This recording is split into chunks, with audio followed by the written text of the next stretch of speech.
Você já se perguntou quem era o anjo da morte que passou pelo Egito na noite da 10ª praga descrita no livro do Êxodo? Seria um ser celestial específico, uma manifestação divina, ou algo mais simbólico? Neste vídeo, vamos explorar o contexto bíblico, as interpretações teológicas e até mesmo algumas curiosidades que cercam esse evento marcante na história do povo de Israel. Fique até o final, porque você vai descobrir detalhes surpreendentes que talvez nunca tenha ouvido antes. No Êxodo, capítulo 12, Deus anuncia a Moisés a 10ª e última praga sobre o Egito, a morte de todos os primogênitos, desde os filhos dos homens até os animais. Esse evento seria o golpe final que levaria Faraó a libertar os israelitas da escravidão. Porém, Deus dá instruções claras para que seu povo seja poupado. Ele ordena que os israelitas sacrifiquem um cordeiro sem defeito e marquem as portas de suas casas com o sangue do cordeiro. Assim, quando o destruidor passasse, ele pouparia as casas marcadas. Mas quem, ou o que, era esse destruidor? Vamos analisar as possibilidades. Muitos acreditam que o termo anjo da morte aparece claramente na Bíblia, mas, na realidade, ele nunca é citado de forma explícita como tal. A passagem em Êxodo 12, que narra a 10ª praga do Egito, menciona o destruidor ou aquele que feriu os primogênitos, mas não entra em detalhes sobre sua identidade. O texto descreve que Deus passaria pelo Egito, e onde não houvesse o sangue do cordeiro nas portas, os primogênitos seriam mortos. Essa falta de detalhes levou a diversas interpretações ao longo dos séculos. Algumas tradições judaicas e cristãs associam o destruidor a um anjo específico enviado por Deus para executar o julgamento. Em outras interpretações, ele é visto como uma manifestação direta do próprio Deus, cumprindo seu juízo, enquanto outras linhas teológicas o consideram uma força espiritual subordinada à ordem divina. Além disso, o conceito de anjo da morte se tornou mais popular em textos e tradições posteriores, como no Talmud, que expande a ideia de um anjo específico responsável por ceifar vidas. Contudo, na narrativa bíblica de Êxodo, o foco está mais na soberania de Deus e no poder do sangue do Cordeiro em proteger o povo de Israel, do que em identificar quem ou o que era o destruidor. Assim, o anjo da morte, como figura específica, é mais uma construção teológica e cultural do que uma descrição literal da Bíblia. O que a Escritura deixa claro é que o evento simboliza o juízo de Deus contra a injustiça e a proteção divina àqueles que obedecem às suas instruções. A identidade do destruidor mencionado na noite da 10ª praga tem gerado debates entre estudiosos, teólogos e crentes ao longo dos séculos. Embora o texto bíblico em Êxodo 12 não forneça uma descrição clara e direta, diferentes interpretações surgiram para tentar compreender quem ou o que executou o juízo de Deus sobre os primogênitos do Egito. Uma das interpretações mais comuns é que o destruidor seria um anjo específico enviado por Deus para cumprir o julgamento. Essa visão se baseia em passagens bíblicas que mencionam anjos desempenhando papéis de execução de juízo, como o anjo que destruiu o exército assírio na época do rei Ezequias. Nesse contexto, o anjo da morte seria uma figura celestial subordinada à vontade divina, agindo como agente da justiça de Deus. Outra interpretação, fundamentada em Êxodo 12, onde Deus diz passarei pela terra do Egito, sugere que o destruidor não era uma entidade separada, mas a manifestação direta de Deus. Essa visão reforça a ideia de que Deus, em sua soberania, exerce tanto misericórdia quanto julgamento. Nesse caso, o evento não seria intermediado por um anjo, mas sim pela presença ativa de Deus, demonstrando seu poder e autoridade.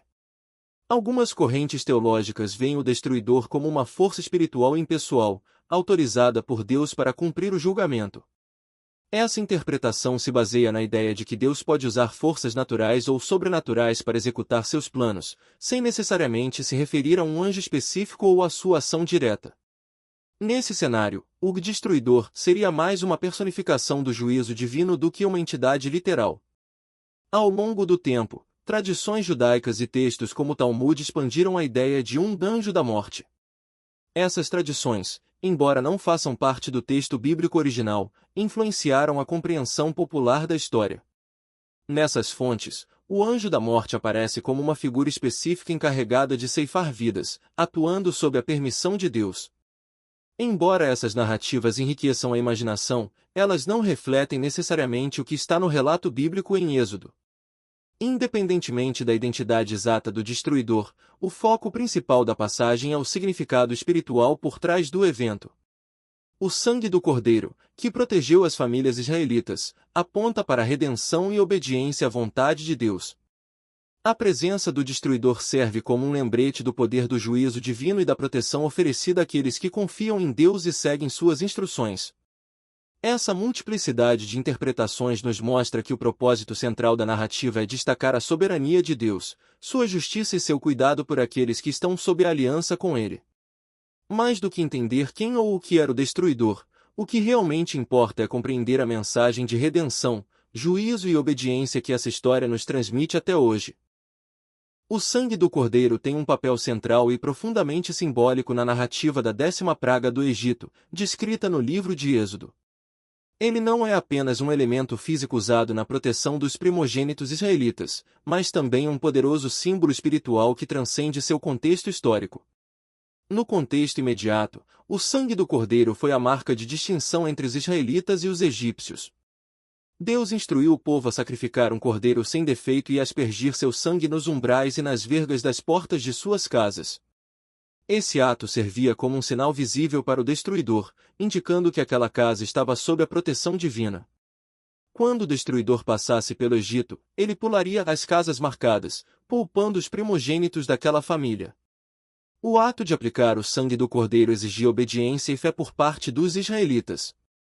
Eles precisavam confiar na promessa de Deus de que o sangue seria suficiente para protegê-los, mesmo que o perigo fosse iminente e terrível.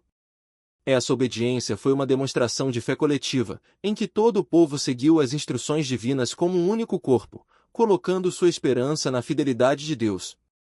O sangue do Cordeiro não apenas protegeu fisicamente os primogênitos, mas também simbolizou a redenção do povo de Israel.